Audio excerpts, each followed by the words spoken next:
you, thank you, thank you, thank you, thank you, thank you, thank you, please, thank you, please, thank you so very much. Thank you, everyone. Thank you, everyone. Thank you. Okay, let's get to business. Let's get to business. All right. So let me start by thanking my most incredible husband, Doug, for being an incredible partner to me, an incredible father to Cole and Ella, and happy anniversary, Dougie. I love you so very much. To our President, Joe Biden. When I think about the path that we have traveled together, Joe, I am filled with gratitude. Your record is extraordinary, as history will show, and your character is inspiring. And Doug and I love you and Jill and are forever thankful to you both.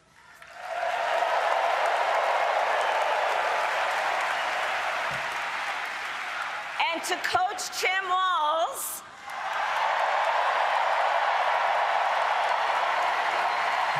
you are going to be an incredible vice president.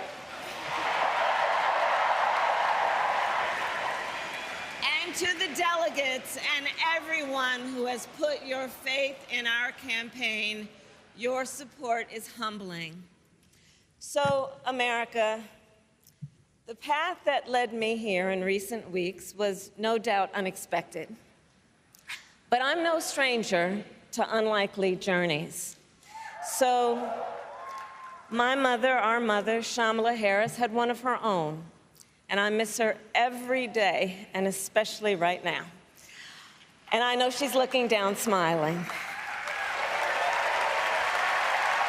I know that. So my mother was 19 when she crossed the world alone, traveling from India to California with an unshakable dream to be the scientist who would cure breast cancer. When she finished school, she was supposed to return home to a traditional arranged marriage. But as fate would have it, she met my father, Donald Harris, a student from Jamaica. They fell in love and got married, and that act of self-determination made my sister Maya and me. Growing up, we moved a lot. I will always remember that big Mayflower truck packed with all our belongings, ready to go to Illinois, to Wisconsin,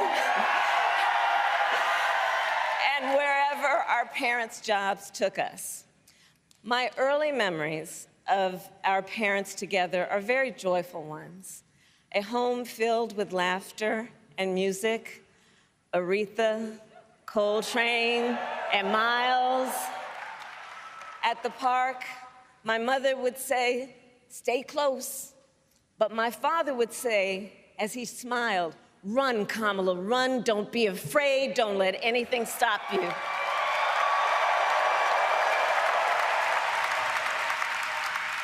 From my earliest years, he taught me to be fearless. But the harmony between my parents did not last. When I was in elementary school, they split up, and it was mostly my mother who raised us. Before she could finally afford to buy a home, she rented a small apartment in the East Bay. In the Bay, you either live in the hills or the flatlands. We lived in the flats. A beautiful, working-class neighborhood of firefighters, nurses, and construction workers, all who tended their lawns with pride. My mother, she worked long hours, and like many working parents, she leaned on a trusted circle to help raise us. Mrs. Shelton, who ran the daycare below us and became a second mother. Uncle Sherman, Aunt Mary, Uncle Freddie, Auntie Chris. None of them family by blood, and all of them family by love.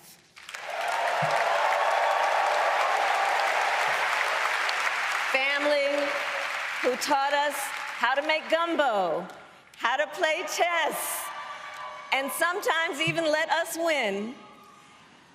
Family who loved us, believed in us, and told us we could be anything and do anything. They instilled in us the values they personified: community, faith, and the importance of treating others as you would want to be treated, with kindness, respect, and compassion. My mother was a brilliant, 5-foot-tall brown woman with an accent. And as the eldest child, I saw how the world would sometimes treat her. But my mother never lost her cool. She was tough, courageous, a trailblazer in the fight for women's health, and she taught Maya and me a lesson that Michelle mentioned the other night. She taught us to never complain about injustice, but do something about it. Do something about it. That was my mother. And she taught us, and she also taught us, and never do anything half-assed. And that is a direct quote. A direct quote. I grew up immersed in the ideals of the civil rights movement. My parents had met at a civil rights gathering, and they made sure that we learned about civil rights leaders, including the lawyers like Thurgood Marshall and Constance Baker Motley, those who battled in the courtroom to make real the promise of America. So at a young age, I decided I wanted to do that work. I wanted to be a lawyer. And when it came time to choose the type of law I would pursue, I reflected on a pivotal moment in my life. You see, when I was in high school, I started to notice something about my best friend, Wanda. She was sad at school, and there were times she didn't want to go home. So one day I asked if everything was all right, and she confided in me that she was being sexually abused by her stepfather. And I immediately told her she had to come stay with us, and she did. This is one of the reasons I became a prosecutor, to protect people like Wanda, because I believe everyone has a right to safety, to dignity, and to justice.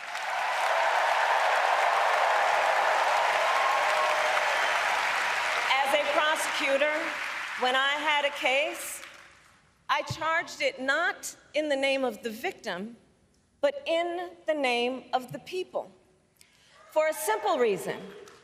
In our system of justice, a harm against any one of us is a harm against all of us.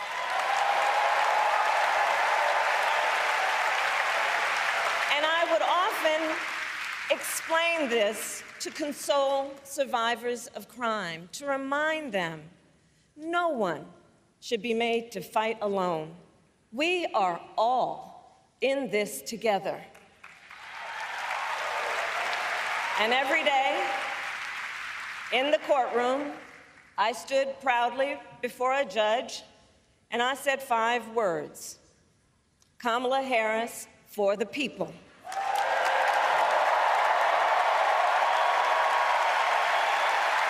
And to be clear, my entire career, I've only had one client, the people.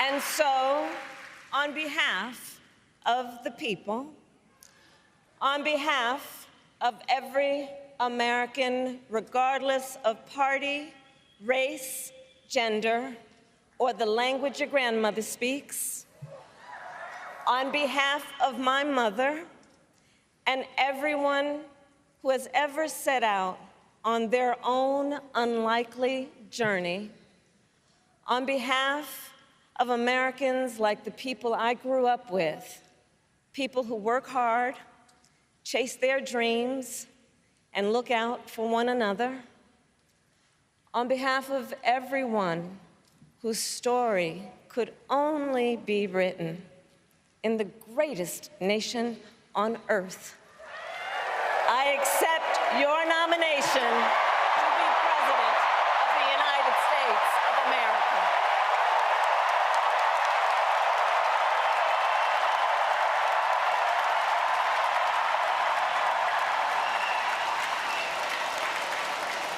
And with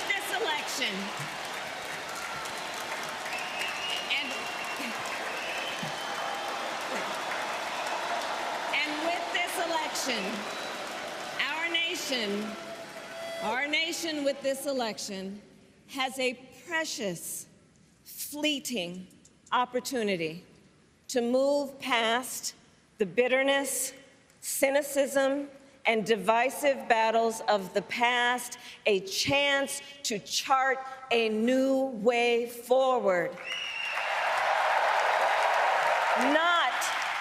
Not as members of any one party or faction, but as Americans.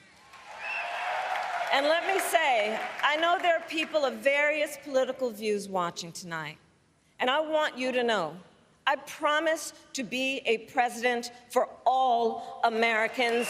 You can always trust me to put country above party and self, to hold sacred America's fundamental principles, from the rule of law to free and fair elections to the peaceful transfer of power.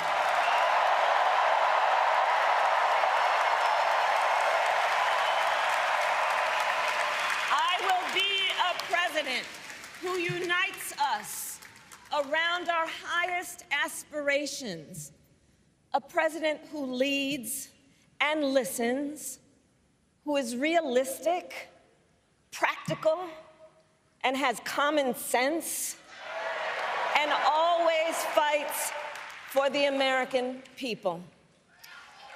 From the courthouse to the White House, that has been my life's work. As a young courtroom prosecutor in Oakland, California, I stood up for women and children against predators who abuse them. As Attorney General of California, I took on the big banks, delivered $20 billion for middle-class families who faced foreclosure, and helped pass a homeowner Bill of Rights, one of the first of its kind in the nation.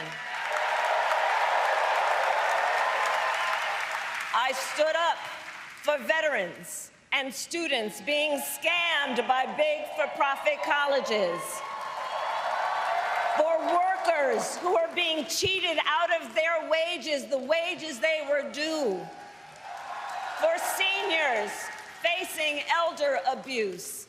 I fought against the cartels who traffic in guns and drugs and human beings, who threaten the security of our border and the safety of our communities. And I will tell you, these fights were not easy, and neither were the elections that put me in those offices. We were underestimated at practically every turn, but we never gave up, because the future is always worth fighting for.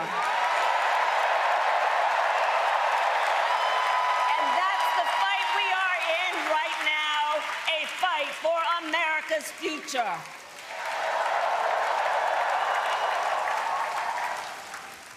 Fellow Americans, this election is not only the most important of our lives, it is one of the most important in the life of our nation. In many ways, Donald Trump is an unserious man. But the consequences of putting Donald Trump back in the White House are extremely serious. Consider not only the chaos and calamity when he was in office, but also the gravity of what has happened since he lost the last election. Donald Trump tried to throw away your votes.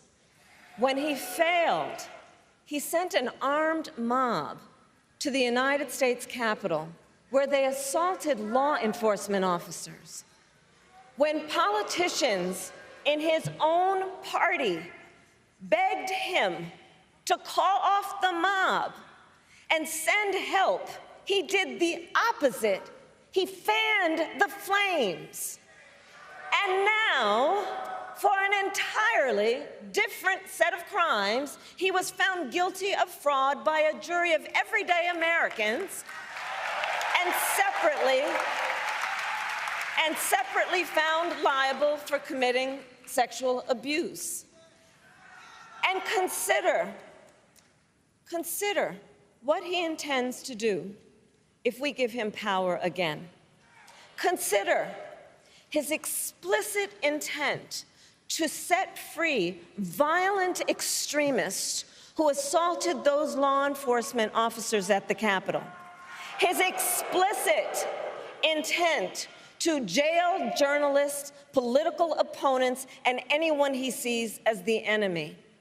His explicit intent to deploy our active duty military against our own citizens. Consider the power he will have, especially after the United States Supreme Court just ruled that he would be immune from criminal prosecution. Just imagine Donald Trump with no guardrails, and how he would use the immense powers of the presidency of the United States, not to improve your life, not to strengthen our national security, but to serve the only client he has ever had, himself.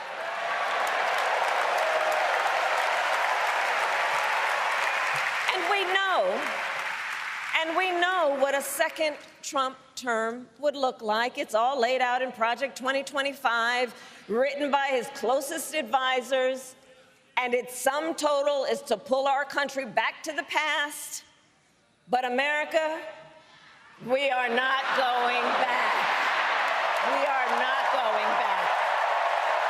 We are not going back.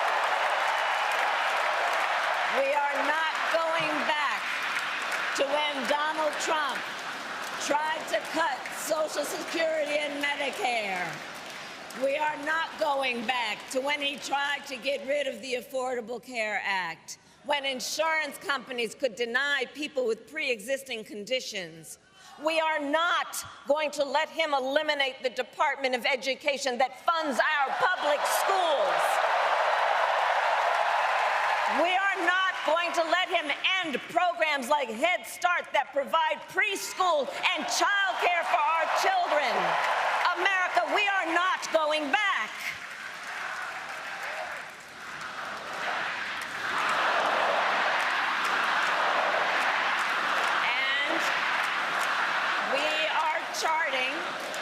And we are charting a new way forward. Forward to a future with a strong and growing middle class, because we know a strong middle class has always been critical to America's success. And building that middle class will be a defining goal of my presidency.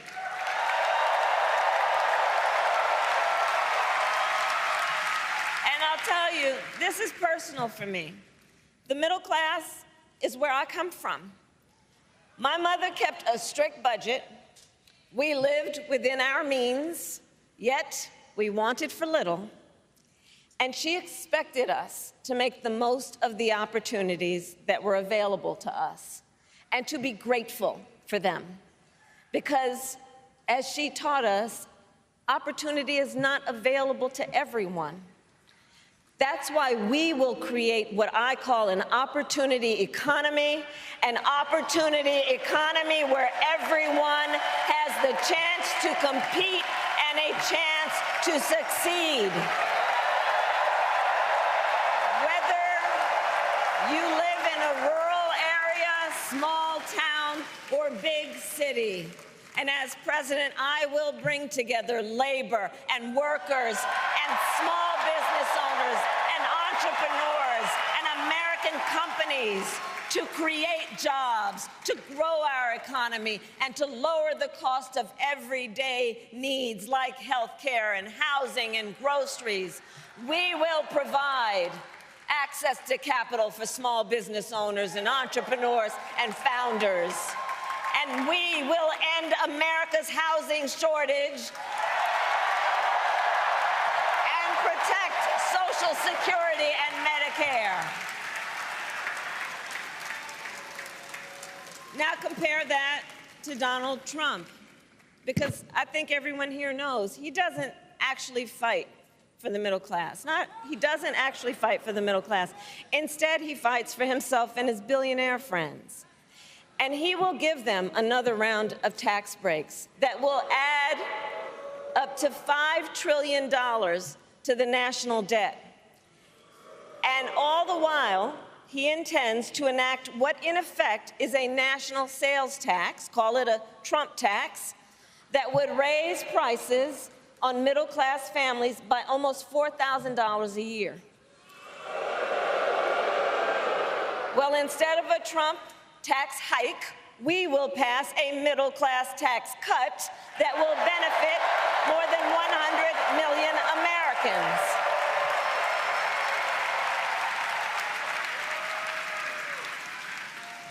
Friends, I believe America cannot truly be prosperous unless Americans are fully able to make their own decisions about their own lives, especially on matters of heart and home. But tonight, in America, too many women are not able to make those decisions. And let's be clear about how we got here. Donald Trump handpicked members of the United States Supreme Court to take away reproductive freedom. And now he brags about it. In his words, quote, "I did it and I'm proud to have done it," end quote. Well, I'll tell you, over the past 2 years, I've traveled across our country, and women have told me their stories. Husbands and fathers have shared theirs. Stories of women miscarrying in a parking lot, developing sepsis, losing the ability to ever again have children, all because doctors are afraid they may go to jail for caring for their patients. Couples just trying to grow their family, cut off in the middle of IVF treatments. Children who have survived sexual assault, potentially being forced to carry a pregnancy to term. This is what's happening in our country because of Donald Trump. And understand, he is not done. As a part of his agenda, he and his allies would limit access to birth control, ban medication abortion, and enact a nationwide abortion ban with or without Congress. And get this, he plans to create a national anti-abortion coordinator and force states to report on women's miscarriages and abortions. Simply put, they are out of their minds.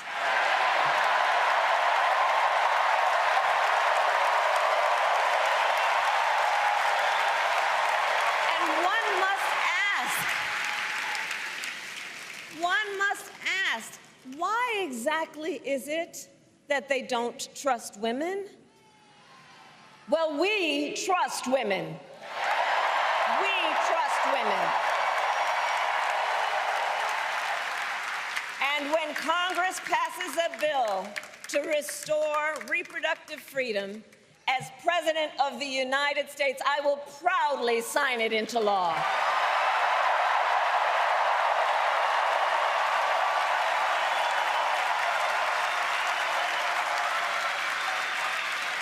In this election, many other fundamental freedoms are at stake. The freedom to live safe from gun violence in our schools, communities, and places of worship. The freedom to love who you love openly and with pride. The freedom to breathe clean air and drink clean water and live free from the pollution that fuels the climate crisis.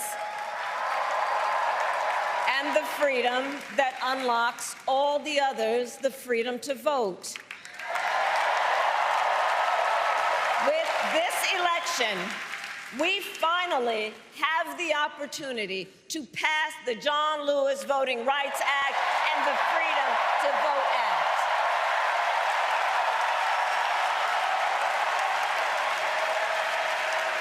And let me be clear. After decades in law enforcement, I know the importance of safety and security, especially at our border. Last year, Joe and I brought together Democrats and conservative Republicans to write the strongest border bill in decades. The Border Patrol endorsed it. But Donald Trump believes a border deal would hurt his campaign. So he ordered his allies in Congress to kill the deal. Well, I refuse to play politics with our security. And here is my pledge to you. As president, I will bring back the bipartisan border security bill that he killed, and I will sign it into law. I know we can live up to our proud heritage as a nation of immigrants and reform our broken immigration system. We can create an earned pathway to citizenship and secure our border.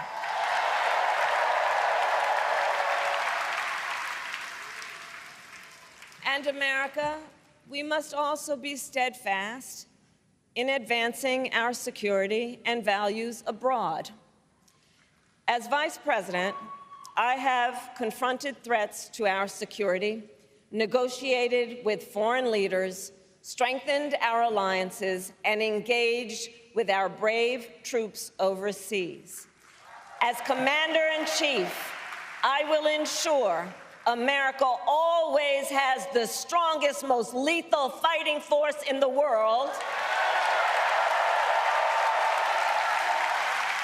And I will fulfill our sacred obligation to care for our troops and their families, and I will always honor and never disparage their service and their sacrifice.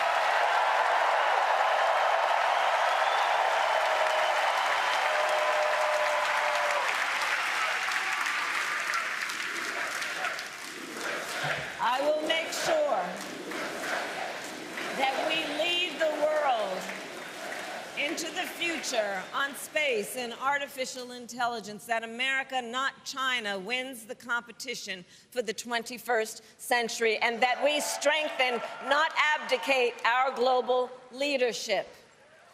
Trump, on the other hand, threatened to abandon NATO.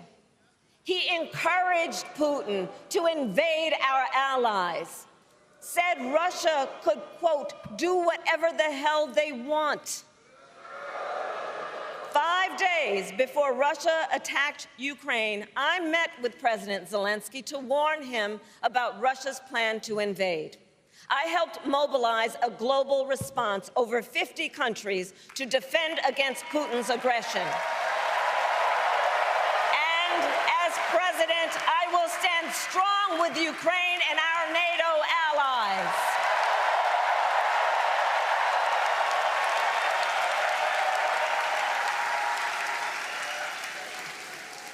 With respect to the war in Gaza, President Biden and I are working around the clock because now is the time to get a hostage deal and a ceasefire deal done.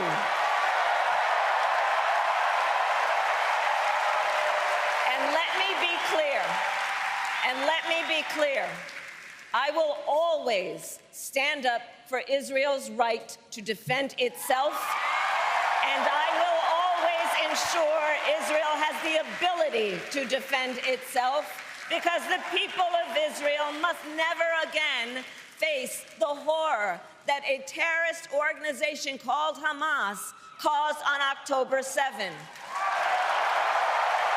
including unspeakable sexual violence and the massacre of young people at a music festival. At the same time, what has happened in Gaza over the past 10 months is devastating. So many innocent lives lost. Desperate, hungry people fleeing for safety over and over again. The scale of suffering is heartbreaking. President Biden and I are working to end this war such that Israel is secure, the hostages are released, the suffering in Gaza ends, and the Palestinian people can realize their right to dignity, security, freedom, and self-determination.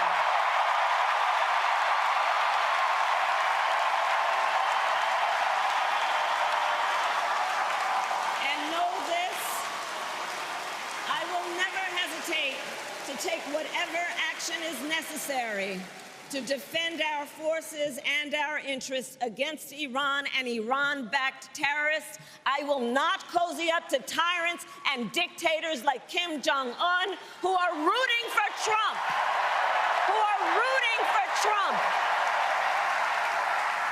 Because, you know, they know he is easy to manipulate with flattery and favors.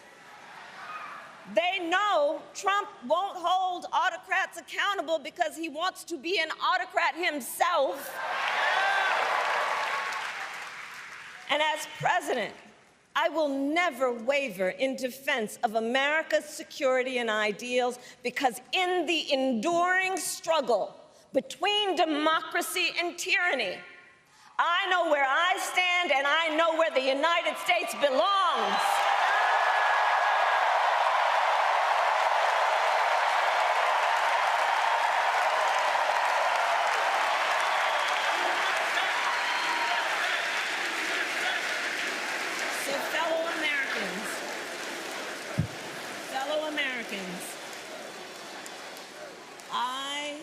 I love our country with all my heart. Everywhere I go, in everyone I meet, I see a nation that is ready to move forward, ready for the next step in the incredible journey that is America. I see an America where we hold fast to the fearless belief that built our nation and inspired the world, that here, in this country, anything is possible, that nothing is out of reach. An America where we care for one another, look out for one another, and recognize that we have so much more in common than what separates us. That none of us has to fail for all of us to succeed. And that in unity there is strength. You know, our opponents in this race are out there every day denigrating America, talking about how terrible everything is. Well, my mother had another lesson she used to teach. Never let anyone tell you who you are. You show them who you are. America, let us show each other and the world who we are and what we stand for. Freedom, opportunity, compassion, dignity, fairness, and endless possibilities.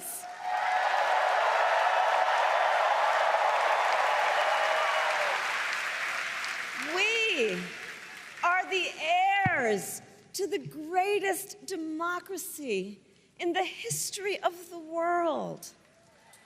And on behalf of our children and our grandchildren and all those who sacrificed so dearly for our freedom and liberty, we must be worthy of this moment. It is now our turn to do what generations before us have done, guided by optimism and faith, to fight for this country we love, to fight for the ideals we cherish, and to uphold the awesome responsibility that comes with the greatest privilege on earth, the privilege and pride of being an American.